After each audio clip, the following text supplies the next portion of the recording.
This is our first of many. I want to call it the Bronco Business Radio. We're launching a new way of transferring knowledge to some people within the university, outside the university, and this is one of many that we are anticipating doing with experts such as yourself. And thank you again for joining us for our very first one, our pilot program. It's exciting. Yeah, thanks. Robert, back in March, we had this forum, and it was right before the whole world decided to, close shop. And we asked attendees at that spring forecast to describe what the future of work meant to them. And in short, they said work needed to be collaborative, constantly flexible, more eyes on moving together as industries rather than competitive. Have you an opinion on this now, since we're 5 months into this? What are your thoughts? It's interesting that you mentioned that, because on the day that the shutdowns were initially, or they were not quite announced officially, but we knew they were going to happen. I was teaching at Cal State Long Beach, and I actually had a talk on campus at Cal Poly Pomona on the day, I think it was the 11th or 12th of March.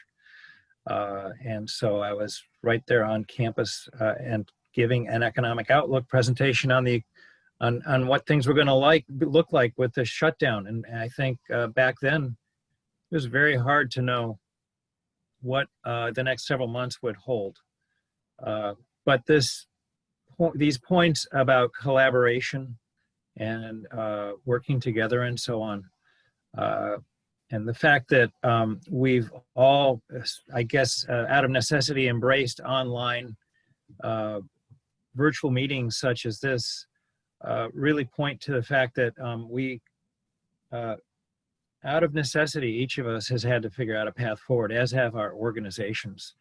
And this is, virtual experience is no substitute for face-to-face. At least that's my observation. And but holy cow, where would we be if we did not have these tools that we could use, these 21st century tools that we can use today to enable all of us to come together and to engage in the previous session with the San Gabriel Valley Economic Partnership, and on this one. I think, our economy necessarily operates on the basis of, I don't know if it's equal parts collaboration and competition, but you've got to have a little bit of both. And it's competition that is driving people and businesses to try to figure out a path forward, because it's either a survival or a succeed motivation that is driving them to do so. And I'm, you saw my closing remarks. I'm forever in awe of the capacity of people in business and other organizations to be resourceful, especially when the chips are down, to figure out a path forward for their organization, for their households. And we just don't give enough credit to that aspect of our behavior as human beings and as a society trying to figure out a path forward. A lot of times we hear the call, and you heard me talk about the federal programs that served as a backstop for spending to private spending during the very difficult months. And yet, even so, the lion's share of the economy is private sector. And the private sector, a lot of individuals who are on the program and so on, had to sit down and figure out a path forward for their business, for their household, its finances, and so on. So, I know I'm wandering a little bit in response to your question, but I think we need to acknowledge the fact that we have the capability to work our way through this and to come out on the other end just as intact, or fully intact once again at some point. And we also need to keep in mind that the pandemic is something we will get under control one way or another. The Spanish flu is still with us, but has a much reduced presence. So we work our way through these things, and then we move on to bigger and better things. You say that we're resilience, that our resilience and our path forward is what we are known for, not only in California, but, across the world. And I'm wondering what your take on entrepreneurship is within that definition, I guess, and how the outlook is for entrepreneurs and new businesses. It's an interesting question. For one thing, I take my hat off to entrepreneurs. They take the risks that a lot of other people see but don't embrace, I guess you could say. And in fact, I've got a brother who is an entrepreneur in the medical technology arena, and was speaking with him last night. He said, that's what they do. Entrepreneurs take the flying leap that nobody else is willing to take. It's an important part of our economy advancing. Now, we got to give credit where credit is due. Entrepreneurship is a very important component of moving forward, as is the steady progress that we see with science and some of these other disciplines that figure out new ways of doing things and more innovative ways of doing things. So you've got that creativity component, but to commercialize that, to bring it to market, requires some entrepreneurship. So now I think there have been claims that the level of, or the entrepreneurship is just not as prevalent in the early 21st century as it might have been, let's say, during the 1990s or even the 1980s. But, that was the heyday of the emergence of the World Wide Web. Technology was just exploding. The Silicon Valley and other parts of the country were as well. So I think entrepreneurship goes through its ups and downs, as do so many other phenomena. If it's not as evident today as it might have been 20 or 30 years ago, it may just be due to circumstances. So now tying what I said a moment ago back to that, clearly there are real opportunities for entrepreneurs at this point in time to figure out solutions that we desperately need to make our way through the next couple of years. I'm saying couple of years to fully recover from the pandemic. So we may get the disease under control in the next few months. Next few months, I'm talking like early 2021 if we're lucky. And then the recovery is still going to take some time. There are a lot of opportunities for entrepreneurs to figure out bigger and better things that will help us get through that. Yeah, I'm constantly amazed at again how small business owners just kind of rally and figure out how to make a living when they can't have their normal operations. I have a couple of questions based on a conversation that we had also, but I would like to also bring in Dr. Rowland in just a moment. And then we have some questions that are coming in the chat. But you had mentioned a couple of projects that relate to workforce development that you're working on and occupational projections. Can you tell us a little bit about what you're exploring there? Well, sure. I think it's important to recognize, especially those of us who are in education, that the endpoint, when we have students pass through our academic institutions, on the other end, the question is, well, what kind of opportunities are there for them with respect to employment? Now, I got to be careful here because I was steeped in the liberal arts. So, I value a liberal arts education. I think it's very important to have a well-rounded education. So you don't just go to college to get a job, right? But still, it's an important aspect of completing your degree. Well, it's very hard for people, I think, in this day and age to really know what kind of occupations lie out there beyond the degree or beyond the associate's degree or even the high school diploma. So especially in this day and age, a lot of work goes into looking at trends in industries and then the associated trends in occupations. I think it should be no surprise that if you look at the occupations that are expected to grow over the next, say, 10 years, and there's some occupational projections that come out from the Bureau of Labor Statistics nationally and from the EDD here in the state of California. Many of them are in the healthcare related fields. Say the top 10, maybe 6 of them are in the 6 of the top 10 are in the healthcare related fields. And a couple are in tech, I think one that has been in the top 10 for the last few years in like solar panels or something like that. So on the one hand, you've got these well-defined occupations that show up at the top in the top 10. But more generally, I think we need to recognize that because our economy is evolving as quickly as it is, the talents and the skills that our occupations require are also evolving. And so it's kind of an issue of, with respect to workforce projections, equal parts of figuring out those specific occupations that are likely to be growing over the next several years, and at the same time figuring out the talents and skills and capabilities that people need to have in general in order to make a successful career or make their way through their working lifetime successfully. That second piece is much harder to do, certainly points to the need to engage in lifelong learning. You know, you may, even those of us who have terminal degrees in our fields have to continually refresh ourselves. And that's never been more true for just about every occupation out there other than maybe ditch digger. I don't know. Shovels do evolve over periods of time. That's right. You got to learn how to use the automated shovel. Right.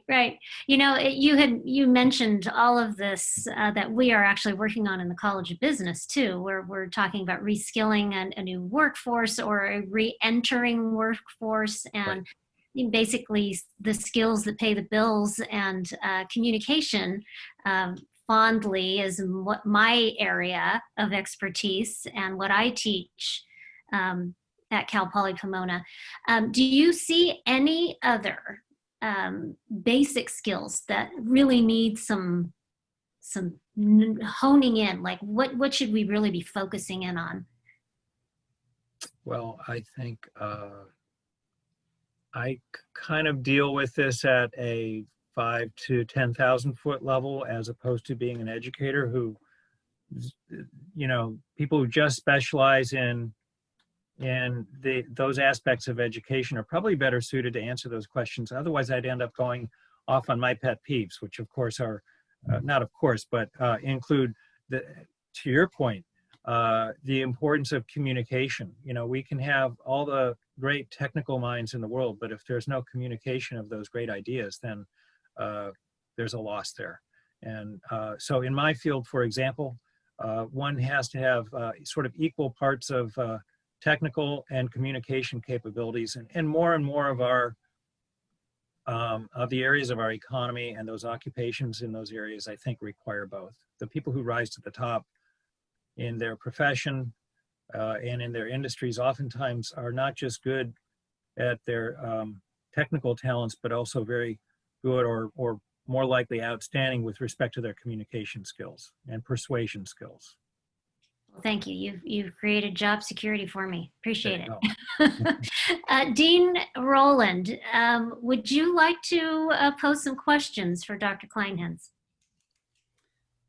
Yeah, you know, no, I think that the answer, the question on the skills is an interesting one, right? In general, one of the things that we are tinkering with, we think. I think certainly Laura and myself and many of our colleagues that we communicate with on a daily and a weekly basis, we do think that the skills, those, how shall we call them, maybe hard skills, sometimes we call them soft skills, but there's a combination of hard and soft in there. Like you said, Robert, the communication piece is maybe a softer, and then there's the analytic skills that you have to have is a harder one.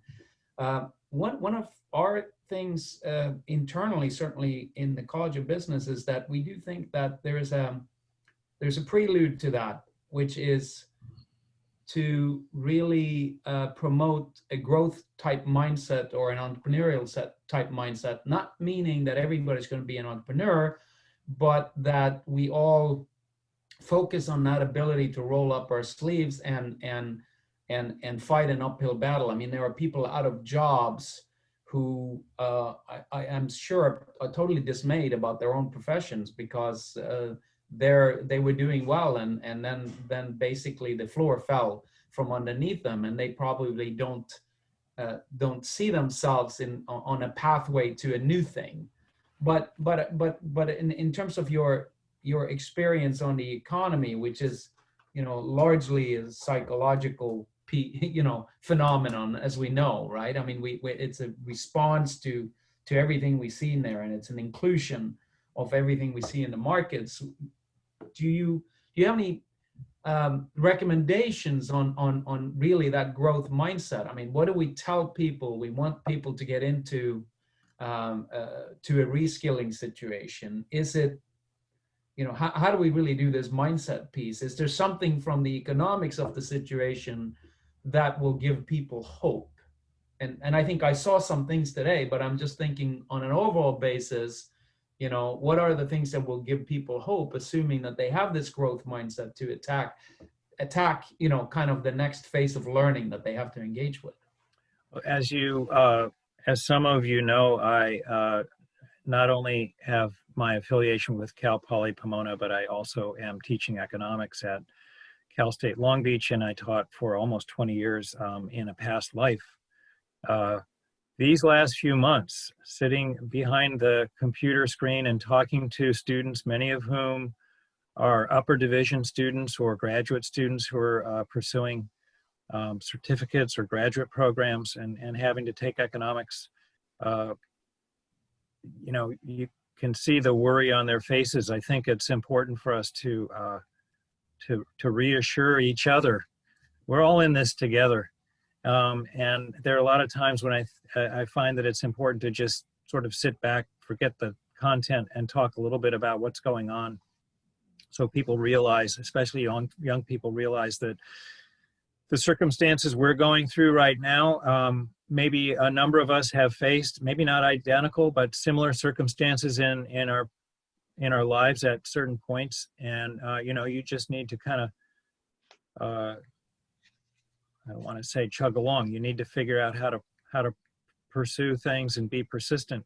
So as I was listening to you, Eric, all I could think of, and I know this sounds really cliche, but Coach Lombardo from the Green Bay Packers said that success was what? 10% perspiration? No, 10% perspiration, 90% inspiration. I forget what the percentages were, but there's this inspiration aspect, this motivation that fire that people need to have, and the sense of self value, self-worth, and their ability to conquer things. And I think that is not an easy thing to instill in people. Some people are born with it, I know.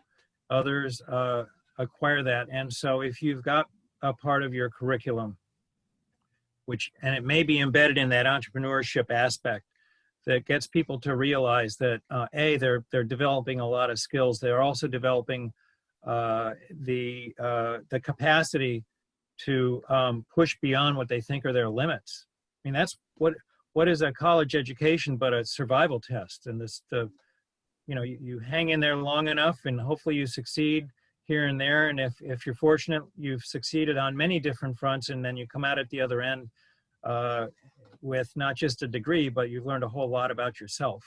Yeah. And one of those things I think we all need to hopefully learn through that education process is how deeply we can dig to make stuff happen when the chips are down.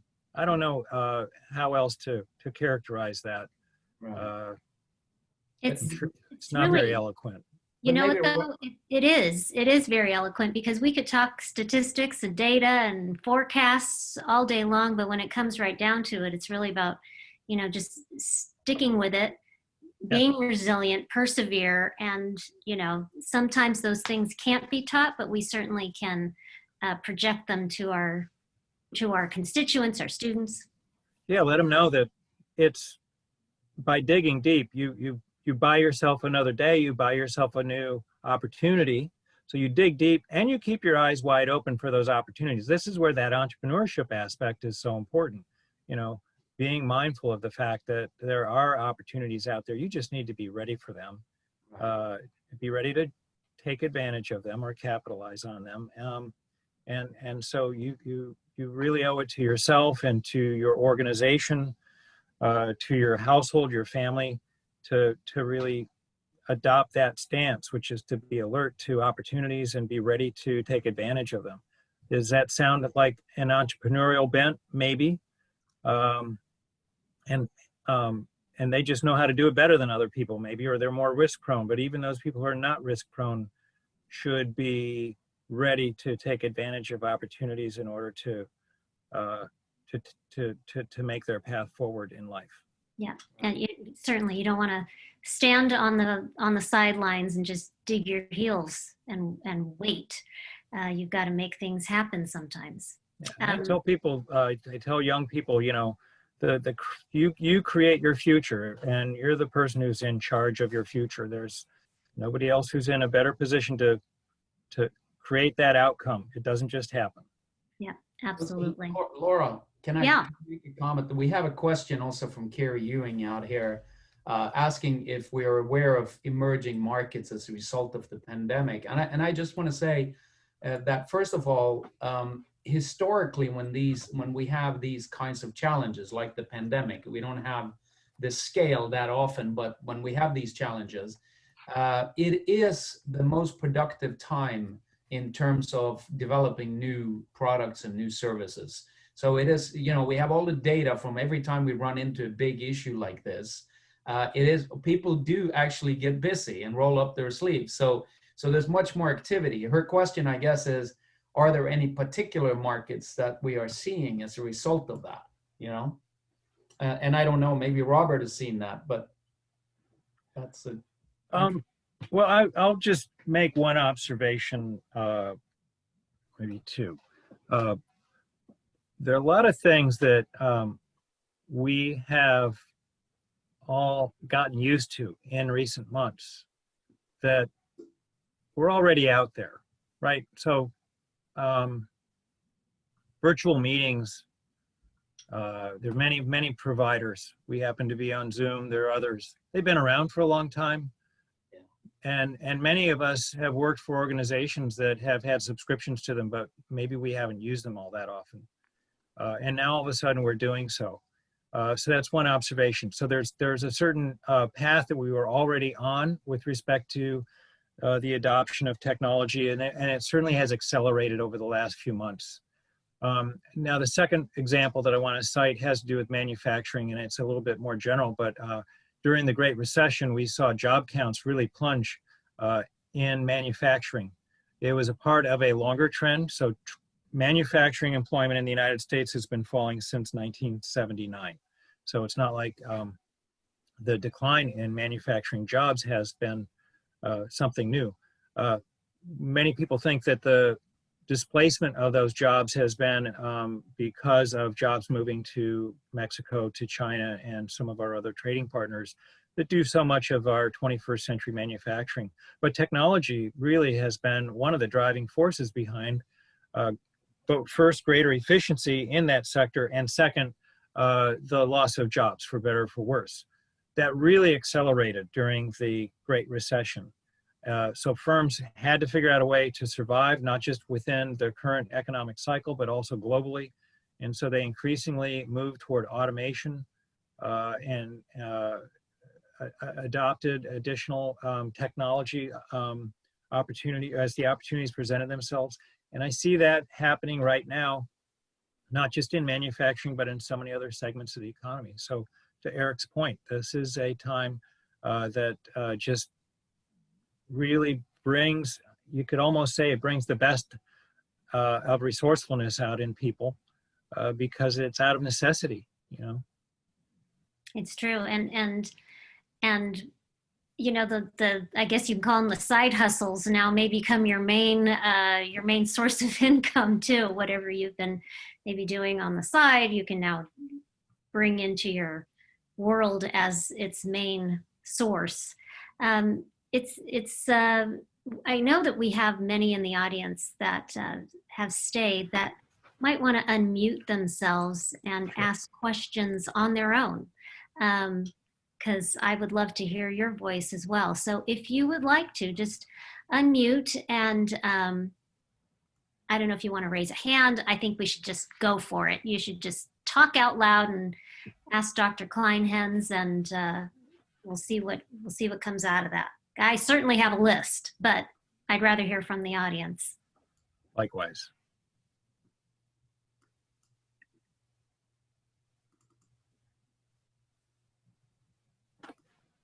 Got a bashful bunch. Mm-hmm. We're figuring out how to unmute. So if that's the question, then, you know, the bottom left of your screen, there's probably the bottom of the screen should be a black stripe. And on the far left, you've got a mute, unmute microphone. Hi, Dr. So, Kleinhenz, Brad go. Jensen from the partnership. How you doing? Good. I have a quick question for you. Just looking at kind of the economic recovery, do you feel like there's a lot of concerns now, especially about energy prices in California?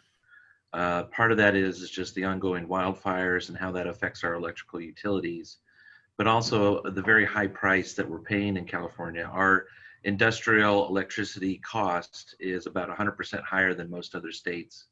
How do you feel that that will affect, I think, kind of the energy sector moving forward? How will that affect the recovery here in California? So early on, I showed some numbers at the national level more so than at the state or local level about what was happening with energy and mining employment. Really took a hit at the beginning of the year and then has come back. I have to view the energy sector globally because, you know, energy prices are determined globally. And so in that regard, I think that sector of the economy is going to struggle for some time to come. To our benefit, I guess I would say, in the sense that I would expect things like gasoline prices to stay much lower than we'd otherwise have expected. But you're right, our electricity prices per kilowatt hour are about double what they are nationally and have been really for quite some time, which one could argue that that's created challenges for industries that rely on those industrial rates to be competitive, both nationally and globally. And we don't necessarily, I don't have the depth of knowledge to be able to talk about authoritatively about whether or not those high energy rates have driven certain industries out of California. I would just point out, and I'm getting a little bit off topic, but I think it's a good opportunity for me to say this, that you know, we're not necessarily known as a manufacturing state, but we still have a significant manufacturing presence. And in Southern California, you may or may not know that of all the metropolitan areas in the country, we have either the largest or second largest number of manufacturing jobs in the nation. So manufacturing's not gone away despite this high cost of utilities that we happen to have here in California. I think that, you know, the magnitude of the fires that we're experiencing this year is unprecedented, but I don't think that's going to necessarily jeopardize oil and those utilities over the future. But there may be a need for the state to figure something out for the electric utilities to the extent that their infrastructure has been damaged, and it may be beyond the scope of their insurance claims to be able to recover that. And this is really, you know, unfortunately for so many people, not just here in Southern California, but across the West Coast, this is just an unfortunate set of circumstances right now. Hope I answered your question, at least in part. Yes, thank you. Thank you, Brad. Anyone else? Good afternoon. My name is Scott Magukin, and I'm curious, entertainment and media are very big here in the greater Los Angeles area, as is conventions and tourism. Right. And I was wondering if you had any insight as to the recovery of those industries with people working from home and not gathering together, insight into that. So my first observation would be based on what we saw happen after 9/11. Those of you who were around, you know, paying attention to the economy at the time will know that conventions changed quite dramatically, as did the use of air transportation, very much like what we're dealing with right now. although the reasons were different. It took several years for I don't know how long it took for the convention business to recover, but I know it took several years for the passenger volumes on airplanes to recover from the 9/11 situation. And I think that we've got a fairly steep road ahead for the convention business, barring the discovery and dissemination of the vaccine. You know, I mean, as soon as we are able to overcome the disease, the COVID-19 disease, then I think we'll look at resuming normal behavior in that sector. But right now, you know, I spoke during the course of my presentation about all of these sports events that are taking place with virtual audiences or cut out cardboard audiences sitting in the stands. It's going to be a long time if we don't get the virus under control, and if we don't figure out the right sort of protocols that are, you know, universally accepted. They're out there. It's just that not everybody's accepting or using them. It's going to take some time, both for those entertainment and arts kinds of venues and the Disneylands and so on, before they come back. And similarly for the sort of business meeting and convention center environment, I think that that's also a challenge. I know that there is concern, you know, in the convention business, for example, the lead time to get convention space booked is not measured in months or weeks, it's measured in years. So the convention business and these convention centers up and down the state are really having a difficult time. They had, you know, wholesale cancellations of events that were expected to drive revenue during the year 2020. And they don't know which end is up in the year 2021 at this point. And yet the organizations, the entities, the trade associations that book these events, the companies that book these events are kind of chomping at the bit to know how that's going to look. And it's really, in my observation, it's going to be dictated by how successful we are with the virus and with the vaccine. Once we get some clarity there, I think we'll be able to see that part of our sector, of our economy, get back on track. It's going to be one of the slower recovering segments of the economy, at least based on what we're looking at so far. Hope that helps. Thank you very much. Thank you. Thank you, Scott. And you know, I have so many colleagues that are in the hospitality industry. Part of my career is to do chef work. And, you know, I'm not doing much of that now, but, you know, to get people back into their contracts, like you said, it's not months, it's years that they've booked these events. They have these dangling contracts now waiting to be fulfilled. And it's just like, when can we do this? Is it even possible? And do we then just give people their money back? So there's another fiscal aspect there as well.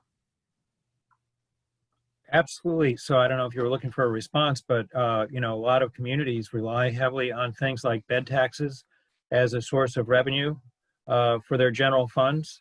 And that's particularly true here in the state of California. So for example, yesterday I spoke to a national audience, and we talked about the local and fiscal situation in many other states. In many other states, local government relies more heavily on property taxes than we do here in the state of California. Our property taxes largely go to state and also to school districts, and a relatively small amount, and many portions of our property tax payments go to dedicated purposes. So very relatively small amount, if any, portion of it goes into the city's general fund, for example, Pomona's general fund.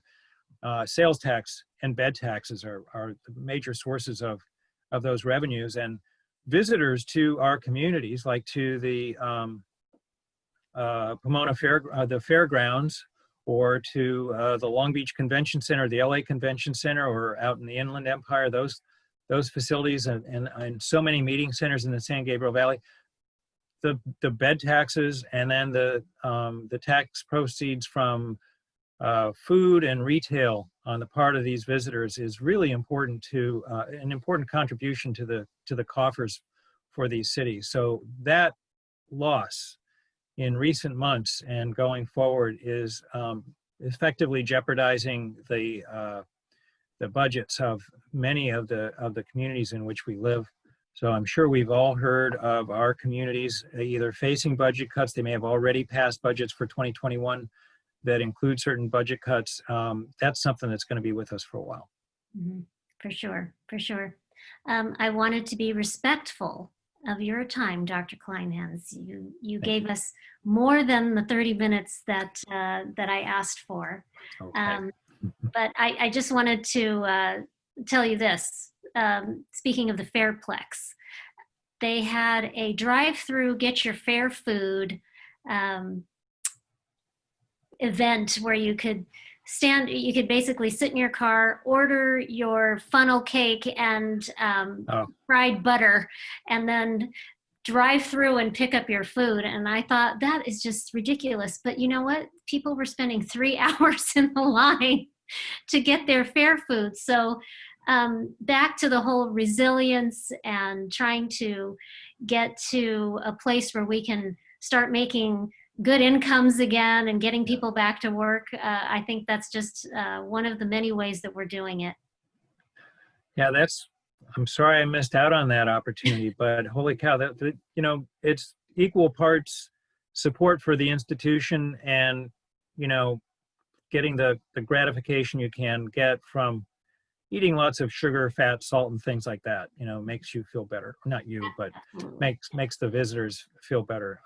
We are in this together, and we just need to keep that in mind as we figure out a way forward, and we will end up succeeding in a matter of months or so.